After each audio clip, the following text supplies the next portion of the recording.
Hello, my name is Bill Becker and I work at the Australian Bureau of Statistics. Welcome to this webinar on the monthly household spending indicator. On behalf of the ABS, I would like to acknowledge the traditional custodians and owners of country throughout Australia and recognise their continuing connection to land, waters and community. We pay our respects to their cultures and elders past and present.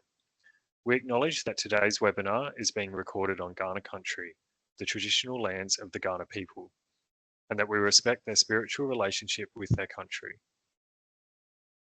Today, I'd like to give you some practical information to help when interpreting the monthly household spending indicator, or the MHSI. I'll start by providing an overview of the MHSI. I'll highlight how we've been enhancing it in recent months and show you around the MHSI webpage. Then I'll talk about the cessation of the retail trade publication and what alternative data sources can be used instead. Finally, I'll talk about the similarities and differences between the MHSI and other measures of household spending. So let's begin with an overview of the MHSI. The MHSI is a monthly measure of spending by Australian households. It was first published in early 2022 and initially provided insights into spending patterns during the COVID-19 pandemic. After the pandemic, it continued to be an important measure as households navigated rising interest rates and higher inflation. The data sources for the MHSI include debit and credit card transactions from financial institutions, supermarket scanner data, and new motor vehicle sales from the Federal Chamber for the Automotive Industry and the Electric Vehicles Council. The publication is released 5 weeks after the end of the reference month. For example, spending data for the month of May 2025 was released in early July. The MHSI covers around 60% of total household spending in the economy. The headline spending statistics are categorised by product type, and we also have some estimates available which are categorised by industry. The MHSI provides estimates of spending by state and territory, classified by the address of the household that is spending. Over the past couple of years, we've been enhancing the MHSI to make it a more relevant product for our users. The enhancements have been going live progressively since August 2024. Instead of index series, we are now publishing dollar levels by the 9 spending categories for each state and territory. We've introduced monthly seasonally adjusted data by spending category for each state and territory. Seasonally adjusting the data helps to account for seasonal variations, such as higher spending on food in the lead up to Christmas, and provides a clearer picture of underlying spending patterns. We also now offer seasonally adjusted quarterly chain volume measures. These measures aim to provide a better understanding of spending patterns after the effects of inflation have been removed. In the most recent MHSI publication, we introduced new outputs classified by industry, similar to the current retail trade publication. This will allow you to analyse spending patterns within specific industries, such as food retailing, household goods, and department stores. Looking ahead, the ABS has further enhancements planned. We are working to extend the MHSI data back to approximately 2013 for all categories. This will provide an even longer historical context for analysis. We will continue to work closely with you to meet your needs and ensure that we provide timely, relevant data that supports your decision making. You can reach out to us via the email address household.spending@abs.gov.au. I'm now going to demonstrate how you can navigate the MHSI publication on the ABS website. So I'm going to go to the ABS website, abs.gov.au. I'm going to hit the search button, search for household spending.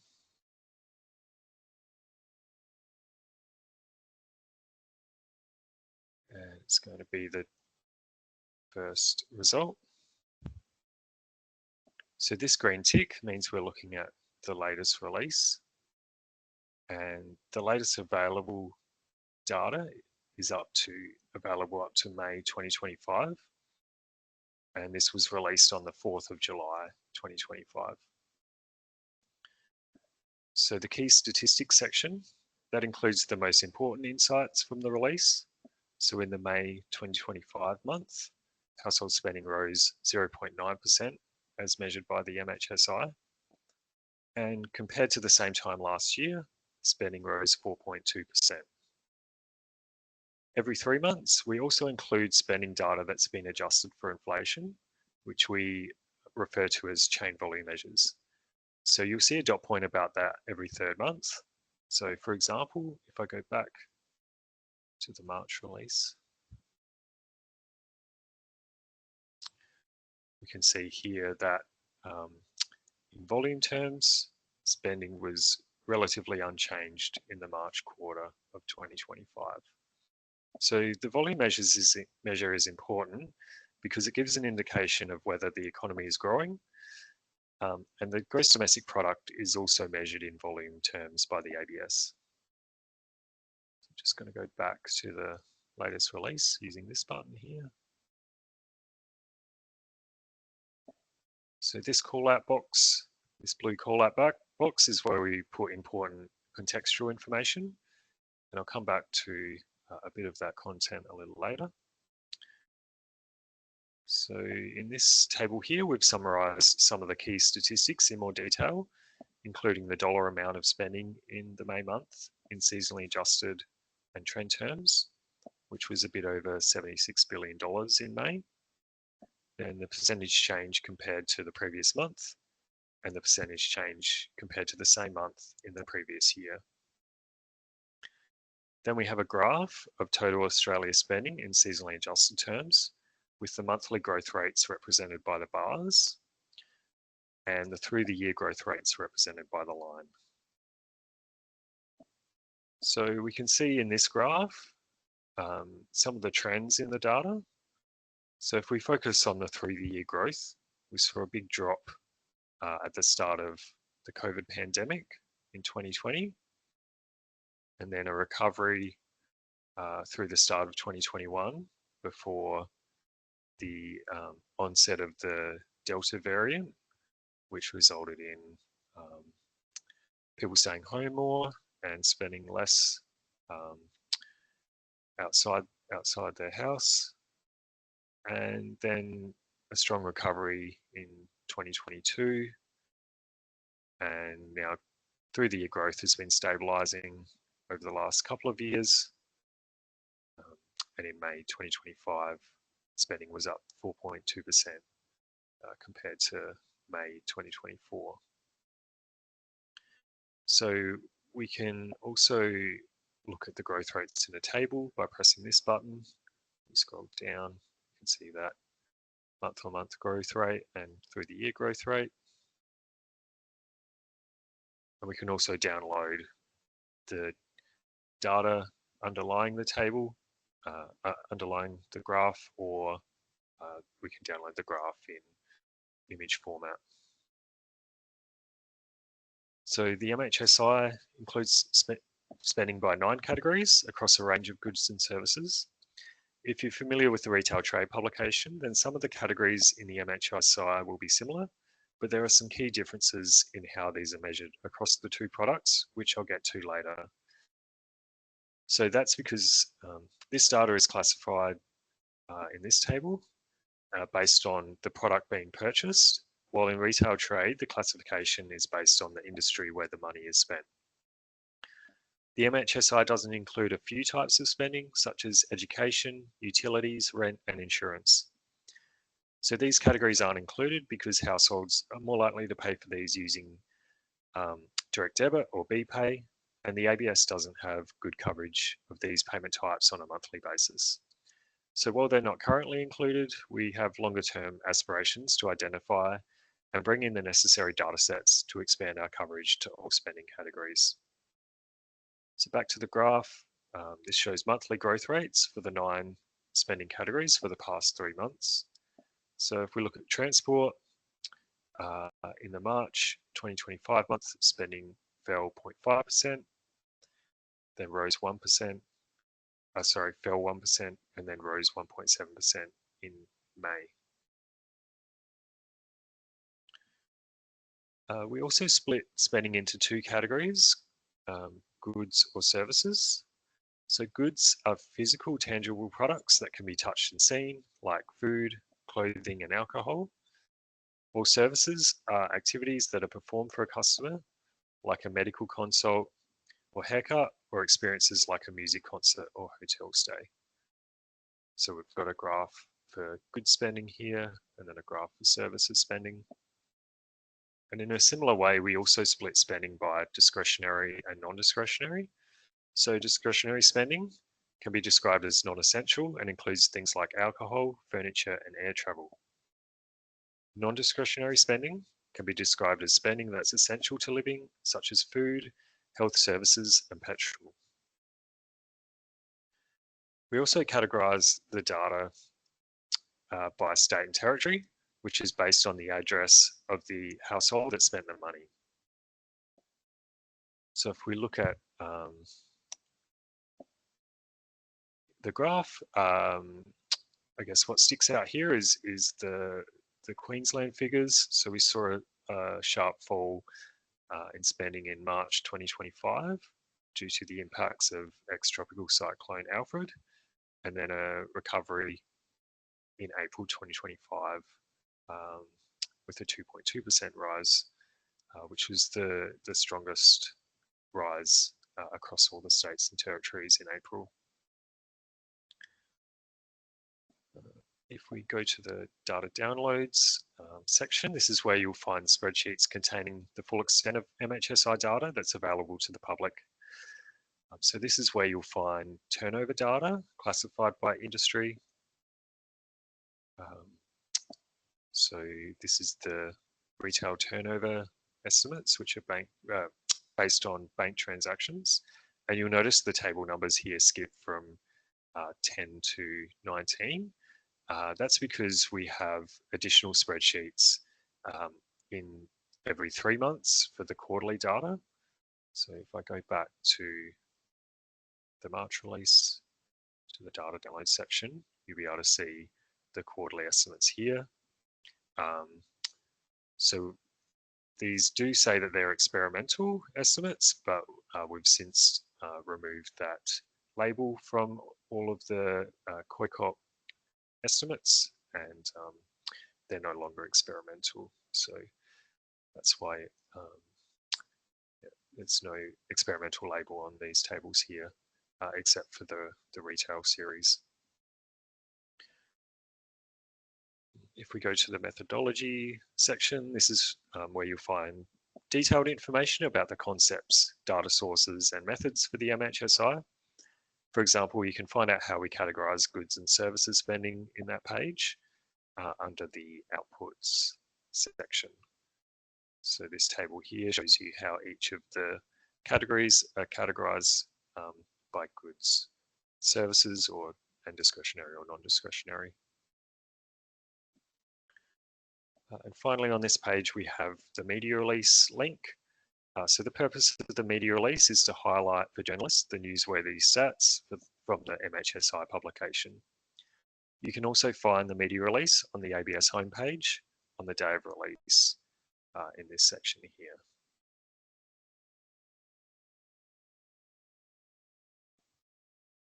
So next, I'll be talking about the soon-to-be ending retail trade publication. Historically, the ABS's main source of monthly consumer spending data has been the retail trade publication.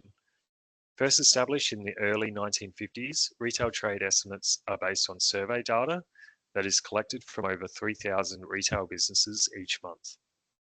When the retail trade survey started in 1950, it covered about half of household spending. But since then, this share has been steadily falling, and today it covers around 30% of household spending.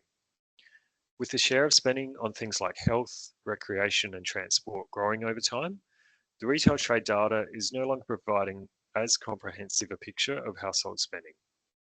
The MHSI includes the same types of spending as retail trade, as well as others like holiday travel, going to the doctor, and seeing a movie. In total, the MHSI covers around 60% of household spending every month. In light of the availability of this more comprehensive data, The ABS announced in late 2023 that we would be stopping the retail trade publication. The last retail trade publication will be on the 31st of July 2025. This means thousands of businesses will no longer need to send their turnover data to the ABS each month. Users will still have access to similar data through two other publications. The first is the MHSI, and the second is the Monthly Business Turnover Indicator, or MBTI, which offers an industry-specific view of business turnover. As covered previously, the MHSI measures spending by Australian households, and its main data source is card transactions from financial institutions. Spending is categorised by the product that is being purchased. The MBTI also offers a frequent and timely measure of economic activity. It is sourced from turnover reported on business activity statements, or BAS, from the Australian Tax Office. Businesses with annual turnover greater than $20 million are required to submit their BAS monthly, while smaller businesses have the option of filling out their BAS every quarter. Only the monthly remitters contribute to the MBTI estimates, which is around 130,000 businesses each month. The MBTI is published 6 weeks after the end of the reference month. Comparing these new indicators with the retail trade publication, we see that both the MHSI and MBTI have wider coverage of economic activity, but do not offer the same level of detail as the retail trade publication in some areas, which I'll talk more about in a minute. These sources represent a shift towards a more modernised approach to understanding household and business trends. By discontinuing the retail trade publication, the ABS can continue to provide valuable insights while easing the survey burden on businesses. This slide shows the similarities and differences between the replacement sources. Conceptually, the MHSI aims to measure household spending, while the MBTI and retail trade measure business turnover. The data sources vary across the three products. The MHSI data is sourced from credit and debit card transactions, point of sale scanner data from supermarkets, and new motor vehicle sales data. The MBTI data is sourced from the Australian Tax Office. For retail trade, business turnover is collected from retailers by the ABS each month. The spending data in the MHSI is classified by the product that is purchased, while in the MBTI and retail trade, the turnover data is classified by the industry of the business. This means that the MHSI gives a different view of how households are spending their money. In retail trade and MBTI, spending is assigned based on the store where you spent your money. In MHSI, spending is instead divided based on how much you've spent on different items. So let's say you spent $100 at a supermarket and $70 of that is on fruit and veg, $20 on clothing, and $10 on kitchen utensils. Supermarkets are categorized as a food retailer. So in retail trade and MBTI, all $100 would be assigned to the food retailing category. On the other hand, in the MHSI, spending is categorized by product type. So $70 would be assigned to the food category here, $20 to clothing and footwear, and $10 to furnishings and household equipment. This gives us a different way of looking at household spending, which focuses on what households are buying rather than where they're spending the money. In the MHSI and retail trade, data is available by state and territory.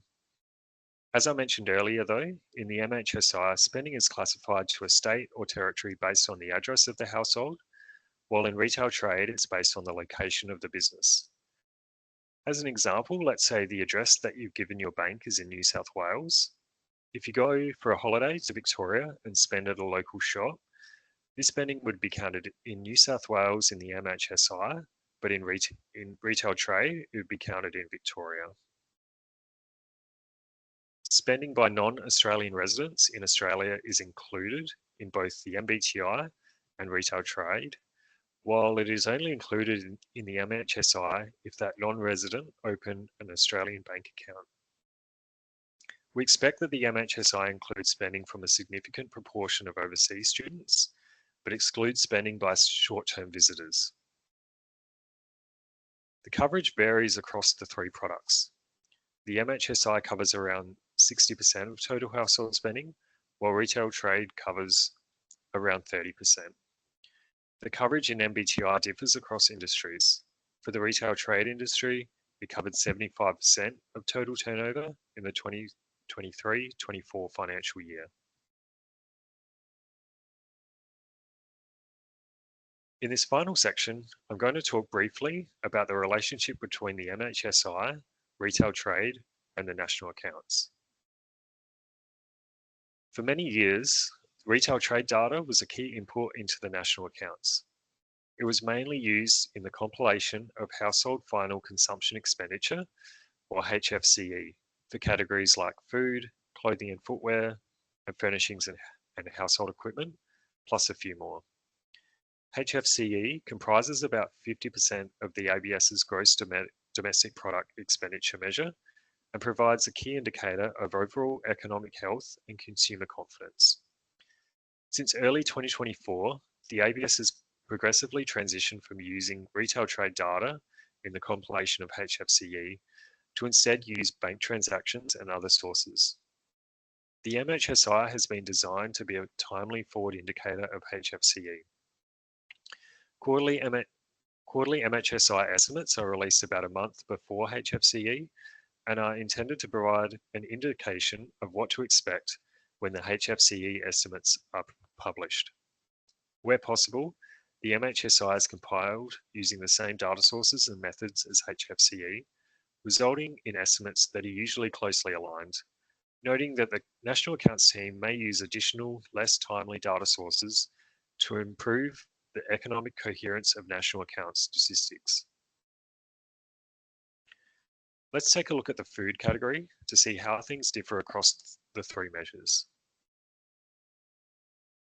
In both the MHSI and HFCE, the food category includes expenditure on food and non-alcoholic beverages for consumption at home.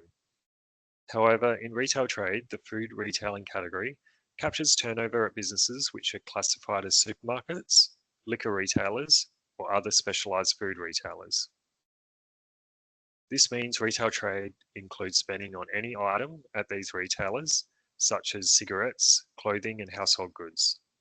Spending on these items is categorised elsewhere in the MHSI and HFCE. For the MHSI and HFCE, the estimates are compiled from bank card transactions and supermarket scanner data.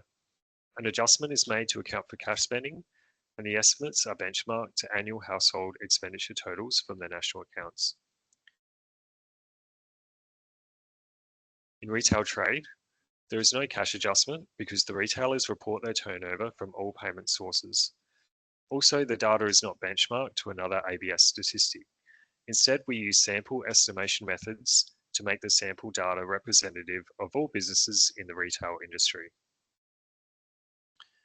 In the MHSI and HFCE, spending by overseas visitors is not represented. This is because they capture spending by Australian households only, aligning with the international statistical standards for measuring household consumption.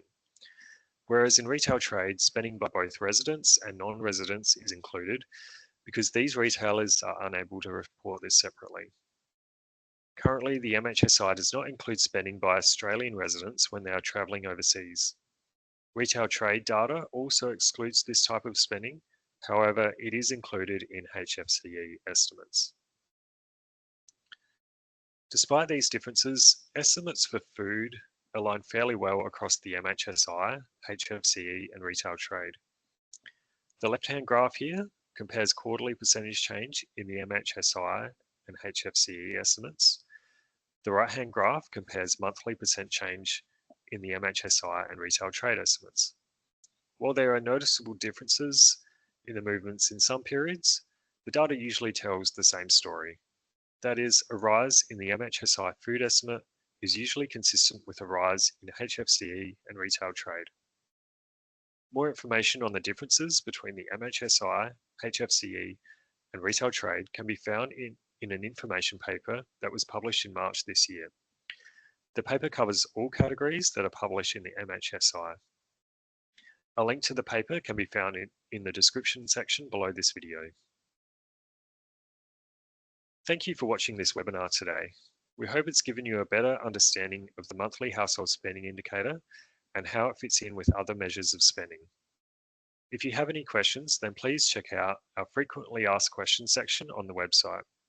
A link to that page is also provided in the description section. If you have any further questions, please email household.spending@abs.gov.au. Thank you and have a great day.